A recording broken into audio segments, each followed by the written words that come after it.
السلام علیکم ورحمۃ اللہ وبرکاتہ۔ الحمد للہ رب العالمین والعاقبۃ للمتقین والصلاة والسلام علی نبینا محمد وعلی آلہ وصحبہ اجمعین، اما بعد۔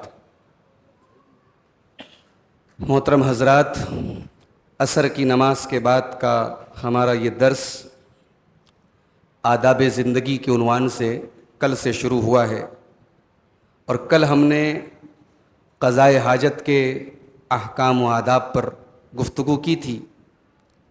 آج ہم وضو کے تعلق سے شریعت کے کیا احکام اور آداب ہیں اس پر ہم انشاءاللہ بات کریں گے۔ آپ جانتے ہیں کہ اسلام میں نماز کے لیے انسان کا پاک ہونا شرط ہے، اور وہ پاکی اگر انسان جنوبی ہے تو غسل کے ذریعے ہوگی، اور اگر انسان وضو کی حالت میں نہیں ہے تو وضو کے ذریعے ہوگی۔ اللہ کے رسول صلی اللہ علیہ وسلم فرماتے ہیں لا يقبل اللہ صلاۃ بغیر طہور، اللہ تبارک و تعالی بغیر طہارت کے، بغیر پاکی کے نماز کو قبول نہیں کرتا۔ وضو کے شروع میں بسم اللہ پڑھنا، اللہ کا نام لینا، یہ وضو کے آداب میں سے ہے، بلکہ بہت سارے علماء کہتے ہیں کہ وضو کے پہلے بسم اللہ یہ شرط ہے، یہ ضروری ہے، کمپلسری ہے۔ اس کی دلیل ایک حدیث ہے، ترمذی کے اندر یہ حدیث موجود ہے۔ اللہ کے رسول صلی اللہ علیہ وسلم فرماتے ہیں لا وضوء لمن لم یذکر اسم اللہ علیہ، کہ اس انسان کا وضو نہیں ہوتا جو وضو کے اوپر اللہ کا نام نہیں لیتا۔ یہ حسن درجے کی روایت ہے، تو وضو کے پہلے آپ کا بسم اللہ پڑھنا یہ ضروری ہے۔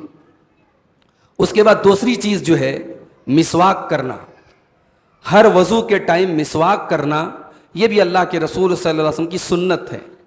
فرض تو نہیں ہے، ضروری تو نہیں ہے، لیکن وضو کے آداب میں سے ہے کہ آپ جب بھی وضو کریں آپ مسواک کریں۔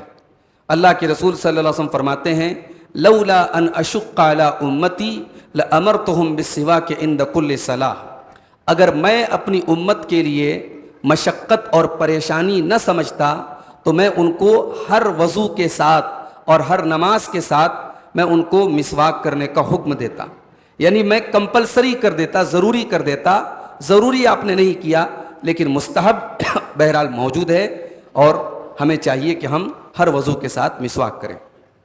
تیسری چیز یہ ہے کہ ہم جب بھی وضو کریں تو وضو جو ہے کامل کریں، جو وضو کا طریقہ اللہ کے رسول کا ہے اس طریقے کے مطابق پورا وضو کریں۔ کوئی بھی جگہ وضو کے اعضاء میں سے کوئی بھی جگہ خشک نہ رہ جائے، سوکھی نہ رہ جائے۔ ہاتھ دھل رہے ہیں تو برابر دیکھ لیں کہ کہنیوں سمیت پورا ہاتھ دھلا ہے کہ نہیں دھلا ہے۔ پیر دھل رہے ہیں تو دیکھ لیں ایڑی وغیرہ تک پانی پہنچا ہے کہ نہیں پہنچا ہے۔ چہرہ دھل رہے ہیں تو دیکھ لیں کہ یہ بال کی جڑوں سے لے کر کے اور نیچے یہ آپ کی ٹھڈی تک کا پورا جو حصہ ہے، اور ادھر کان تک کا جو پورا حصہ ہے، یہاں تک پانی پہنچا ہے کہ نہیں پہنچا ہے۔ اس کو حدیثوں میں اسباغ الوضو کہا گیا ہے۔ وضو کو پرفیکٹ طریقے سے کرنا، کامل طریقے سے کرنا۔ اللہ کے رسول صلی اللہ علیہ وسلم فرماتے ہیں انتم الغر المحجلون یوم القیامہ، قیامت کے دن میری امت کے لوگوں کے چہرے اور ان کی پیشانیاں اور ان کے وضو کے جو اعضاء ہیں وہ چمک رہے ہوں گے۔ کیوں چمک رہے ہوں گے؟ من اسباغ الوضو، انہوں نے اچھے طریقے سے وضو کیا ہوگا۔ فمن استطاع منکم فلیطل غرتہ وتحجیلہ، اللہ کے رسول فرماتے ہیں کہ تم میں سے جو انسان اگر یہ کر سکتا ہو تو کرے کہ اپنی وضو کی چمک کو باقی رکھے، یعنی اپنا وضو صحیح طریقے سے کرے تاکہ قیامت کے دن اس کے اعضائے وضو چمکتے رہیں۔ اسی طریقے سے صحیح مسلم کے ایک حدیث میں اللہ کے رسول نے فرمایا کہ کیا میں تم کو ایسی چیز نہ بتا دوں جس کے ذریعے اللہ تمہارے گناہوں کو مٹا دے گا اور تمہارے درجات کو بلند کر دے گا؟ صحابہ نے کہا ضرور بتائیے اللہ کے نبی۔ آپ نے فرمایا اسباغ الوضوء علی المکاری، ناپسندیدہ ہونے کے باوجود وضو کامل کرنا۔ سردی کا موسم ہے، پانی ٹھنڈا ہے، گرمی کا موسم ہے، پانی گرم ہے، پھر بھی آپ وضو کامل کریں، پورا وضو کریں، وضو کے سلسلے میں کوئی کوتاہی نہ کریں۔ تو یہ عمل اللہ تعالیٰ کو اتنا پسند ہے کہ اس سے گناہ معاف ہوتے ہیں اور درجے بلند ہوتے ہیں۔ وَكَثْرَةُ الْخُطَىٰ إِلَى الْمَسَاجِدِ، اور مسجد کی طرف زیادہ قدم چل کے جانا، مسجد کی طرف جتنا آپ چل کے جائیں گے اتنا آپ کو ثواب ملے گا۔ وَانْتِظَارُ الصَّلَاةِ بَعْدَ الصَّلَاةِ، اور ایک نماز کے بعد دوسرے نماز کا انتظار کرنا، یہ 3 کام ایسے ہیں جن کی وجہ سے اللہ تعالیٰ کیا گناہوں کی معافی ہوتی ہے۔ لیکن یہ بات یاد رہے کہ وضو ہمیں صحیح کرنا ہے، کامل کرنا ہے، مگر وضو میں پانی بے تحاشا نہیں خرچ کرنا ہے۔ بعض لوگ چونکہ اب تو نل کا انتظام، ہم ہر مسجد میں نل کا انتظام ہے، نل کھول لیا انہوں نے، ٹوٹی کھول لی اور پانی بے تحاشا بہائے چلے جا رہے ہیں۔ اس سے اللہ کے رسول صلی اللہ علیہ وسلم نے منع کیا ہے۔ آپ نے فرمایا انہ سیکون فی ہذہ الامۃ قوم یعتدون فی الطہور والدعاء، میری امت میں آگے چل کر کے ایسے لوگ آئیں گے جو وضو کے سلسلے میں اور دعا کے سلسلے میں حد سے تجاوز کریں گے، جو شریعت کی لمٹ ہے لمٹ کو کراس کریں گے۔ تو وضو میں پانی کا بے انتہا استعمال نہیں کرنا، جو ضرورت بھر کا پانی وہ استعمال کریں، اور دعا میں کوئی ناجائز چیز، کوئی غلط چیز آپ نہ مانگیں، یہ دعا میں حد سے تجاوز ہے۔ وضو میں جب آپ کلی کریں تو ایک ہی چلو پانی میں کلی بھی کریں اور باقی بچے ہوئے پانی کو ناک میں کھینچ لیں، یہ بھی اللہ کے رسول صلی اللہ علیہ وسلم کی سنت ہے۔ حضرت عبداللہ ابن زید ابن عاصم انصاری کہتے ہیں، اللہ کے رسول کا وضو کا طریقہ بتاتے ہوئے، یہ بخاری اور مسلم کی روایت ہے کہ آپ نے اپنے ہاتھ میں پانی ڈالا اور کلی کی، اور ایک ہی چلو سے آپ نے کلی بھی کی اور ناک میں پانی آپ نے کھینچا۔ اسی طریقے سے وضو کے دوران اپنے ہاتھ اور پیر کی انگلیوں میں خلال کیا جائے، یعنی پانی کو اپنے انگلیوں کے بیچ میں بھی پہنچایا جائے، اس کو خلال کرنا کہتے ہیں۔ اللہ کے رسول صلی اللہ علیہ وسلم فرمایا اذا توضأت فخلل الاصابع، جب تم وضو کرو تو اپنی انگلیوں کا خلال کر لو۔ اسی طریقے سے ناک میں پانی جب کھینچا جائے تو مبالغہ کیا جائے، اچھی طریقے سے کھینچا جائے، ہاں روزے کی حالت میں ایسا نہ کیا جائے، یعنی مبالغہ بہت زیادہ روزے کی حالت میں آپ کھینچیں گے تو ڈر ہے اس بات کا کہ پانی آپ کا اندر جا سکتا ہے۔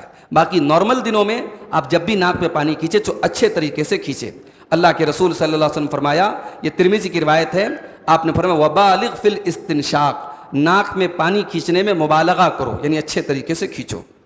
اگر آپ کو داڑھی ہے، بھرپور داڑھی، تو داڑھی کا بھی خلال کرنا ہے، یعنی پانی ایک چلو لے کر کے ٹھڈی کے نیچے لگانا ہے اور داڑھی کو اچھی طریقے سے انگلیوں کے ذریعے خلال کرنا ہے تاکہ داڑھی کے اندر پانی چلا جائے۔ ابو داؤد کے اندر صحیح حدیث ہے کہ اللہ کے رسول صلی اللہ علیہ وسلم جب وضو کرتے تھے اخذ کفا من ماء، تو ایک چلو پانی لیتے تھے، فادخلہ تحت حنکہ، اور اپنی تھوڑی کے نیچے پانی کو ڈالتے تھے، اور فخلل بہ لحیتہ، اور اس سے اپنی داڑھی کا آپ خلال کرتے تھے، اور آپ نے فرمایا کہ یہی میرے رب کا حکم ہے۔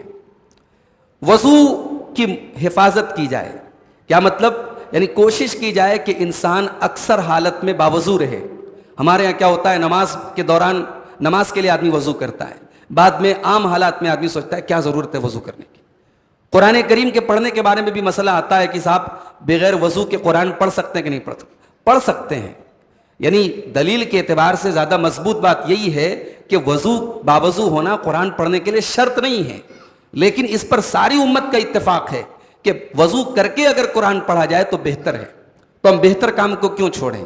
تو کوشش کی جائے کہ ہم اکثر حالت میں باوضو رہیں۔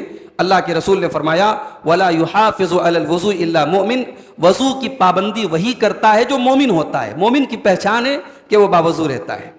وضو جب بھی آپ کریں، وضو کے بعد ایک دعا سکھائی گئی، اور اس دعا کی اتنی بڑی فضیلت ہے کہ اللہ کے رسول صلی اللہ علیہ وسلم نے فرمایا، صحیح مسلم کی روایت ہے کہ جنت کے 8 دروازے کھول دیے جاتے ہیں۔